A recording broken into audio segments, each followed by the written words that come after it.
اور یہی کچھ القادر یونیورسٹی میں ہو رہا تھا. جو بھی رقم وہاں آئی، جو بھی زمین تھی، جو بھی عمارت تعمیر ہوئی، اس کا فائدہ صرف اور صرف غریب بچوں کو تھا جن کو مفت تعلیم وہاں پہ دی جا رہی تھی. کہنا کہ یہ عمران خان کی ذات یا بشرا بی بی کی ذات کو کوئی منفعت ہے، اس سے بدترین جھوٹ نہیں ہو سکتا. شاید اس وقت کی حکومت نے، عمران خان صاحب نے کچھ ایسا کیا کہ اس کے نتیجے میں یہ پیسہ خزانے میں آنے کی بجائے سپریم کورٹ کے اکاؤنٹ میں چلا گیا، جہاں بحریہ ٹاؤن نے ادائیگی کرنی تھی ملیر کی زمین. یہ بالکل غلط مفروضہ تھا، اور آج یہ بالکل عیاں ہو گیا ہے کہ یہ جھوٹ پر مبنی مفروضہ تھا. فائدہ ہی یہ تھا کہ یہ پیسہ براہ راست برطانیہ سے سپریم کورٹ کے اس اکاؤنٹ میں آئے گا جو کھولا گیا ہے ملیر کے پیسوں کی ادائیگی کے لیے. لہٰذا یہ بالکل غلط ہے کہ کابینہ سے کوئی فیصلہ لے کر وہ پیسہ جو ریاست کے خزانے میں آنا تھا اس پیسے کو منتقل کیا گیا سپریم کورٹ کے اکاؤنٹ میں. یہ غلط بات ہے. سزائیں ہوئیں، وہ ظاہر ہے آج ہمارے سیاسی ماحول کا ایک حصہ ہیں، ان پہ گفتگو ہو رہی ہے، اور بہت بڑی یلغار جو ہے وہ حکومت کی جانب سے ہوئی ہے اس فیصلے کو بنیاد بنا کر. یہ یلغار سچ پر ہوئی ہے، یہ یلغار شرافت پر ہوئی ہے، اور میں آج آپ کے سامنے پیش ہوا ہوں تاکہ آپ کے سامنے رکھوں کہ یہ فیصلہ ہے کیا. یہ میرے ہاتھ میں ہے یہ فیصلہ. اس سے پہلے ایک سپریم کورٹ کا فیصلہ ہے جسٹس فائز عیسیٰ کا لکھا ہوا، جس میں ان پیسوں کا ذکر ہے. تو ان کا احاطہ ہم کر لیتے ہیں تاکہ بات جو ہے وہ چہمگوئی تک نہ رہے، جو حقیقت ہے وہ ہمارے سامنے آ جائے.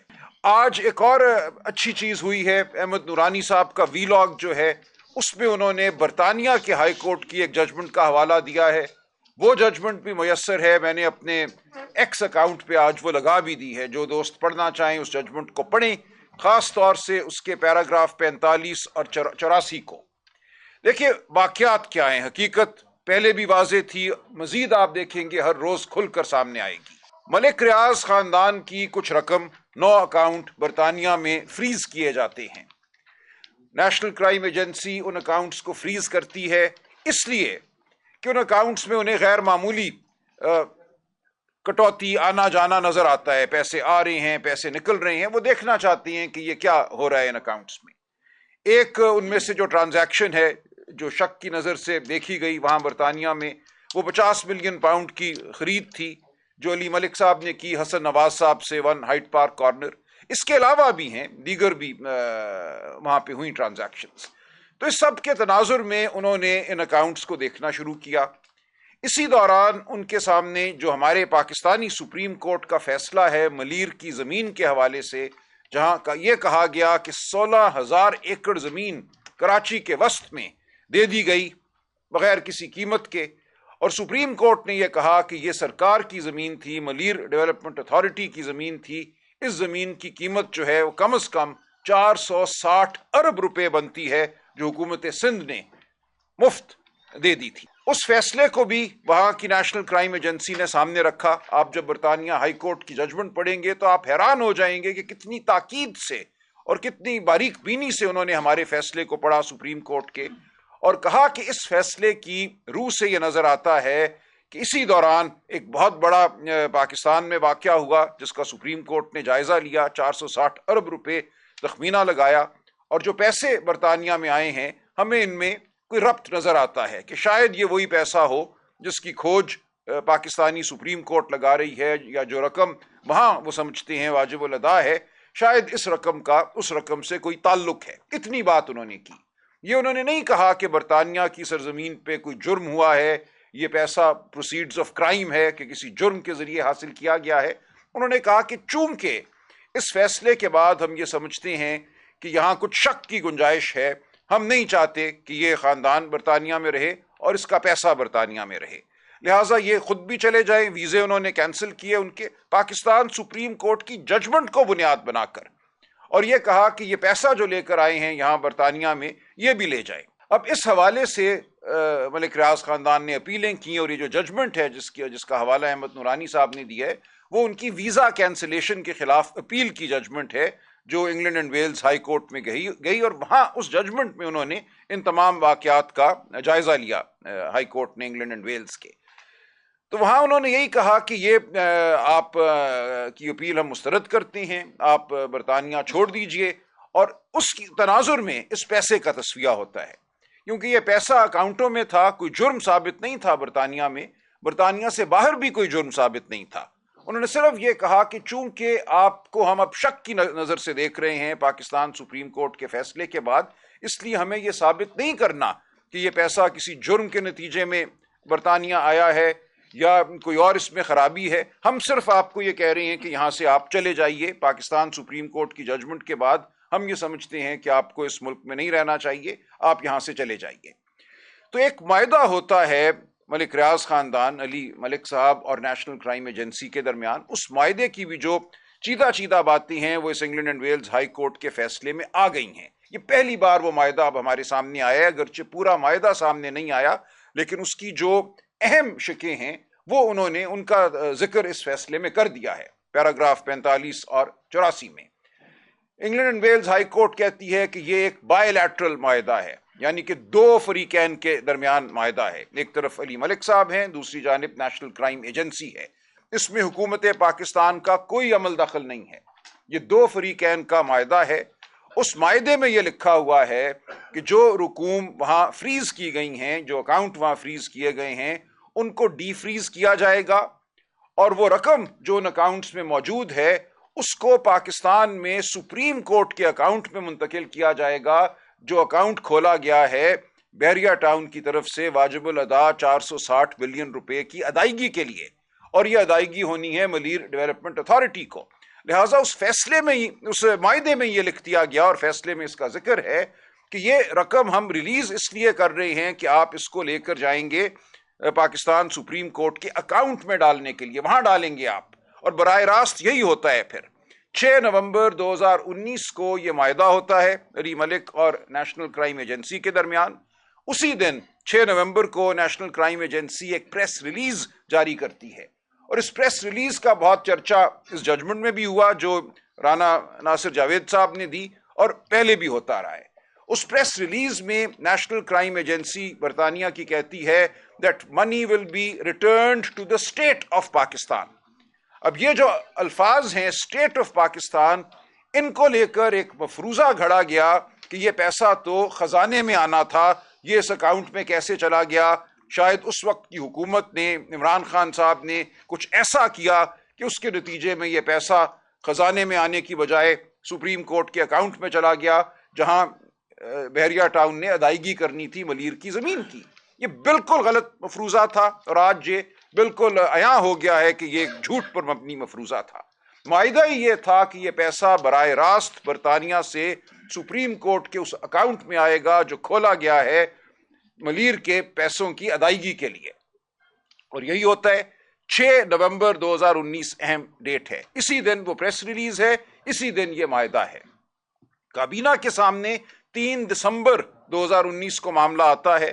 کابینہ کے سامنے جو معاملہ آتا ہے وہ صرف اتنا ہے کہ جو یہ معاہدہ علی ملک اور نیشنل کرائم ایجنسی کا ہوا ہے، نیشنل کرائم ایجنسی کی یہ استدعا ہے کہ اس کو خفیہ رکھا جائے۔ ان کا ٹھیک ہے، ہم خفیہ رکھ لیتے ہیں، ہمارا کوئی اس سے لینا دینا نہیں۔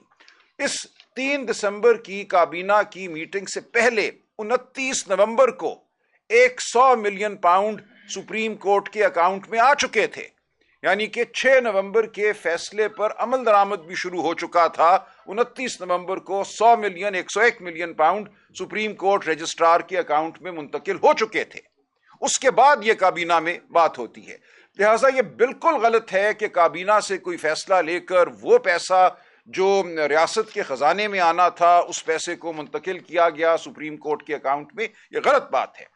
اور یہاں تک England and Wales high Court نے لکھا ہے اپنے فیصلے میں کہ جو پیسہ سپریم کورٹ اکاؤنٹ میں جانا تھا وہاں سے آگے اس کی ادائیگی اگر ملیر ڈیولپمنٹ اتھارٹی کو ہوتی ہے تو ملیر ڈیولپمنٹ اتھارٹی کی جو زمین مفت میں دی گئی تھی بحریہ ٹاؤن کو، وہ حکومتی زمین تھی، وہ سرکاری زمین تھی، لہٰذا اس کی ادائیگی بھی اسی زمرے میں آئے گی کہ یہ سرکار کو ادائیگی ہو رہی ہے۔ جب سرکار کی زمین آپ نے مفت دے دی کسی کو اور اس زمین کی ادائیگی ہوتی ہے تو ادائیگی سرکار کو ہے۔ یہ لکھا انہوں نے کہ ملیر ڈیولپمنٹ اتھارٹی جو ہے Colonization of Government Lands Act 1912 کے تحت کام کرتی ہے، یہ تمام زمین جو تھی اس قانون کے تابع تھی اور اس کو دیا گیا، لہٰذا اس زمین کی جو ادائیگی ہے وہ ریاست کو ادائیگی ہے۔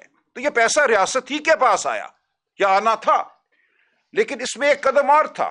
جب یہ پیسہ سپریم کورٹ کے اکاؤنٹ میں آیا تو یہ کوئی بحریہ ٹاؤن یا ملک ریاض کی جیب میں نہیں گیا، یہ سپریم کورٹ کی دسترس میں آیا نا۔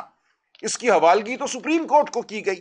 سپریم کورٹ کو اب بھی یہ اختیار تھا، برطانیہ میں کوئی بھی معاہدہ ہوا ہو 6 نومبر کو علی ملک اور نیشنل کرائم ایجنسی کے مابین کہ اس پیسے سے کیا کرنا ہے، سپریم کورٹ کوئی مجبور محض تو نہیں ہے۔ جب ہمارے سپریم کورٹ کے پاس یہ پیسہ آیا، سپریم کورٹ نے فیصلہ کرنا تھا کہ اس پیسے کو آگے ملیر ڈیولپمنٹ اتھارٹی کو دے دیا جائے یا اس پیسے کو سرکار کو دے دیا جائے کسی اور مد میں، اور یہی ہوا۔ 23 نومبر 2023 کو پاکستان سپریم کورٹ نے یہ کہا کہ جو پیسہ اس اکاؤنٹ میں آیا تھا 34 ارب روپے بنتے تھے وہ روپیوں میں، اس کا جو متبادل تھا، جو فارن کرنسی تھی، وہ تو سیدھا پہلے دن ہی 171 ملین پاؤنڈ وہ چلے گئے تھے اسٹیٹ بینک کے پاس ہمارے فارن ایکسچینج ریزروز میں۔ اس کا جو ایکویولنٹ اماؤنٹ ہوتا ہے، اس کے متبادل روپیوں میں جو ہوتا ہے، وہ گیا تھا سپریم کورٹ رجسٹرار کے اکاؤنٹ میں۔ لہٰذا یہ یاد رہے کہ پہلے دن ہی ہمارے زر مبادلہ کے ذخائر میں 171 پاؤنڈ کا اضافہ ہو گیا تھا۔ اس کے متبادل 34 ارب روپے پڑے رہے سپریم کورٹ کے پاس، سپریم کورٹ کے اکاؤنٹ میں ایک پیسہ وہاں سے باہر نہیں نکلا۔ اس کے بعد ڈیویلیویشن ہوئی، مارک اپ آپ جانتے ہیں 18-20% بھی رہا، وہ رقم بڑھتی رہی وہاں پڑی بھی، کچھ رقم اس 34 ارب سے پہلے بھی بحریہ ٹاؤن نے جمع کرائی تھی۔ لہٰذا 23 نومبر 2023 کو سپریم کورٹ کے پاس 94 ارب روپے موجود تھے۔ یہ 34 ارب روپے کوئی 20-30 ارب روپے بڑھ چکے تھے ڈیویلیویشن اور مارک اپ کی وجہ سے۔ 94 ارب روپے 9 جنوری 2024 کو 23 نومبر 2023 کے فیصلے کے مطابق وفاقی حکومت اور سندھ حکومت کو منتقل کر دیے گئے، ایک پیسہ بھی کہیں اور نہیں گیا۔ لہٰذا کون یہ کہتا ہے کہ ریاست پاکستان کو نقصان ہوا یا عمران خان یا کابینہ نے نقصان پہنچایا؟ یہ معاہدہ برطانیہ میں بھی یہی تھا کہ یہ پیسہ سپریم کورٹ کو دیا جائے گا۔ سپریم کورٹ کے پاس جب آ گیا، سپریم کورٹ کی ثوابدید تھی کہ یہ پیسہ وہ آگے ملیر ڈیولپمنٹ اتھارٹی کو دیتے یا وہ وفاقی حکومت یا صوبائی حکومت کو دے دیتے۔ سپریم کورٹ نے مناسب سمجھا کہ اس پیسے کو وفاقی حکومت اور صوبائی حکومت میں بانٹ دیا جائے، اور ایسا ہی ہوا۔ تقریباً 50 ارب روپیہ وفاقی حکومت کو دیا گیا اور تقریباً 44 ارب روپے سندھ حکومت کو دے دیے گئے۔ تو اب کون یہ کہتا ہے کہ ریاست پاکستان کو یا ریاست پاکستان کی کسی اکائی کو یا کسی ایجنسی کو ایک پیسے کا بھی نقصان ہوا ہے، یا یہ کہ اس پیسے کو عمران خان نے یا بشرا بی بی نے کسی طریقے سے موڑ دیا، اس نے یہاں جانا تھا، اس خزانے میں جانا تھا، اس کو کسی اور اکاؤنٹ میں موڑ دیا؟ بالکل یہ ایک لغو داستان ہے جو جتنے دن آگے بڑھیں گے آپ اس ججمنٹ کو ضرور پڑھیے۔ دونوں جو ہماری پاکستانی ججمنٹس ہیں، سپریم کورٹ کی 23 نومبر 2023 کی اور یہ رانا ناصر جاوید کی ججمنٹ، ان کو غور سے پڑھیے۔ اور آج جو میں نے UK England and Wales high Court کی ججمنٹ اپنے ایکس اکاؤنٹ پہ لگائی ہے، اس کو بھی ڈاؤن لوڈ کر کے آپ پڑھیے، پیرا 45 اور 84، اور آپ دیکھیں گے کہ حقیقت کیا ہے۔ حقیقت کھل کر سامنے آ چکی ہے، تمام جھوٹ جو تھا وہ اب چھٹتا چلا جائے گا، روز چھٹے گا۔ اس کے ساتھ ہی رانا ناصر جاوید صاحب نے یہ لکھ دیا اس کے اندر کہ جو ٹرسٹ بنا تھا، لیکن ٹرسٹ کی زمین مئی 2019 میں خریدی جاتی ہے۔ اس وقت ٹرسٹ چونکہ ابھی قائم نہیں ہوا تھا، ایک قانونی طریقہ ہوتا ہے ہمارے ہاں ٹرسٹ قائم کرنے کا، اس وقت لکھا گیا کہ برائے القادر یونیورسٹی ٹرسٹ یہ زمین منتقل کی جاتی ہے ذوالفقار بخاری صاحب کو۔ ذوالفقار بخاری صاحب نے وہ زمین امانتاً اپنے پاس رکھی، اور جب 2020 میں ٹرسٹ بن گیا تو اس کو منتقل ہو گئی، تو یہ زمین ٹرسٹ ہی میں رہی۔ یہ ایک پبلک ٹرسٹ ہے، اس پہ ایک یونیورسٹی تعمیر کی گئی، یونیورسٹی چلی، آج دن تک وہ چل رہی ہے، اب اس کو بند کرنے کی سازش ہے۔ تو کس طرح یہ عمران خان یا بشرا بی بی کو کوئی فائدہ ہوا؟ یہ یونیورسٹی القادر ٹرسٹ اسی نوعیت کا ٹرسٹ ہے جیسے شوکت خانم ایک ٹرسٹ ہے، جیسے نمل یونیورسٹی ایک ٹرسٹ ہے۔ کیا ان کے حوالے سے جو پاکستان کے عوام اربوں ہاں روپے، پاکستان کا سب سے بڑا خیراتی ادارہ ہے شوکت خانم، وہاں 10 ارب روپے آپ اور میں دیتے ہیں ہر سال، تو کیا وہ 10 ارب روپے کسی کی جیب میں جاتے ہیں؟ وہ وہاں نادار جو مریض آتے ہیں ان کے علاج پہ خرچ ہوتے ہیں، اور یہی کچھ القادر یونیورسٹی میں ہو رہا تھا۔ جو بھی رقم وہاں آئی، جو بھی زمین تھی، جو بھی عمارت تعمیر ہوئی، اس کا فائدہ صرف اور صرف غریب بچوں کو تھا جن کو مفت تعلیم وہاں پہ دی جا رہی تھی۔ یہ کہنا کہ یہ عمران خان کی ذات یا بشرا بی بی کی ذات کو کوئی منفعت ہے، اس سے بدترین جھوٹ نہیں ہو سکتا۔ ایک ایسی یونیورسٹی جس کا مقصد ایک روحانیت کی طرف راغب کرنا، روحانیت سے منسلک تعلیم دینا، وہاں اور بھی کورسز تھے، لیکن اس پوری یونیورسٹی کا ماحول جو تھا وہ سیرت النبی کے حوالے سے قائم کیا گیا تھا، اور انشاءاللہ رہے گا۔ انشاءاللہ اس فیصلے کی کوئی وقت نہیں۔ اس فیصلے نے یہ کہا کہ یہ یونیورسٹی اور یہ ٹرسٹ شام ہیں، جیسے کہ وہاں پڑھنے والے بچے وجود نہیں رکھتے، جیسے وہ عمارت وجود نہیں رکھتی۔ اس کو کس طرح آپ نے شام کہہ دیا؟ شام کہنے کی وجہ سے یعنی کہ اس کا کوئی وجود ہی نہیں ہے۔ اس کا وجود نہ مان کر یہ کہا گیا کہ یہ تمام رقم جو اس یونیورسٹی میں گئی ہے، تصور کیا جائے گا کہ یہ عمران خان اور بشرا بی بی کی جیب میں گئی ہے، اور اس بنیاد پہ بشرا بی بی اور عمران خان صاحب کو سزا دی گئی ہے۔ یہ ہے یہ بونڈا فیصلہ، جس کے لیے ایسے ایسے لوگوں کو کھڑا کیا گیا جن کو نہیں کھڑا ہونا چاہیے تھا، جن کو اپنے وقار کا احساس کرنا چاہیے تھا۔ کوئی عالم ہے، کوئی اور رتبہ رکھتا ہے معاشرے میں، کم از کم واقعات کو جان تو لیں، پڑھ تو لیں۔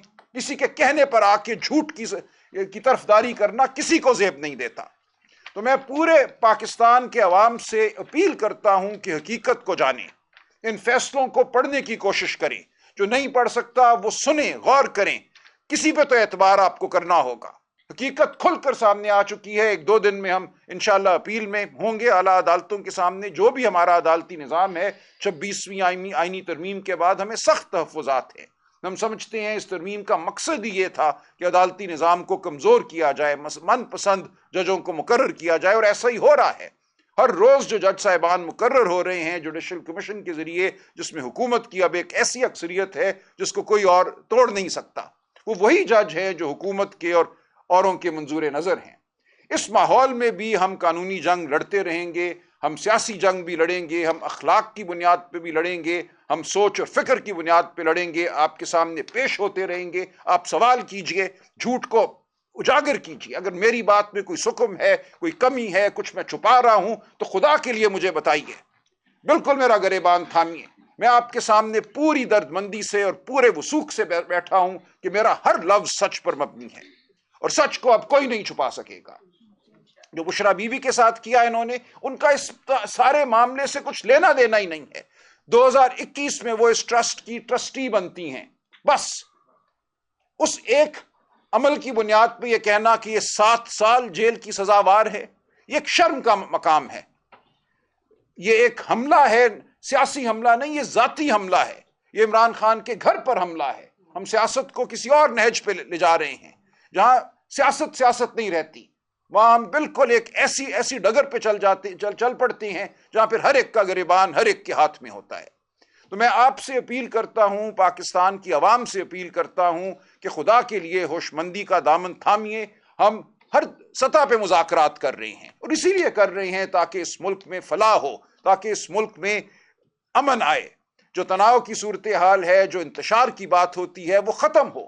ہم اس ملک میں اپنا رول ادا کرنا چاہتے ہیں، تعمیری رول ادا کرنا چاہتے ہیں۔ ہم آئین اور قانون کی بحالی چاہتے ہیں، ہم شرافت کی بحالی چاہتے ہیں۔ اور یہ جو میں آپ کے سامنے پیش ہوا ہوں، کمل شوذب بی بی بات کریں گی، ہماری ویمنز ونگ کی یہ صدر ہیں۔ ہمارا مقصد بھی یہ ہے کہ پاکستان کے عوام سے اپیل کریں اور سچ کو آپ کے سامنے لائیں۔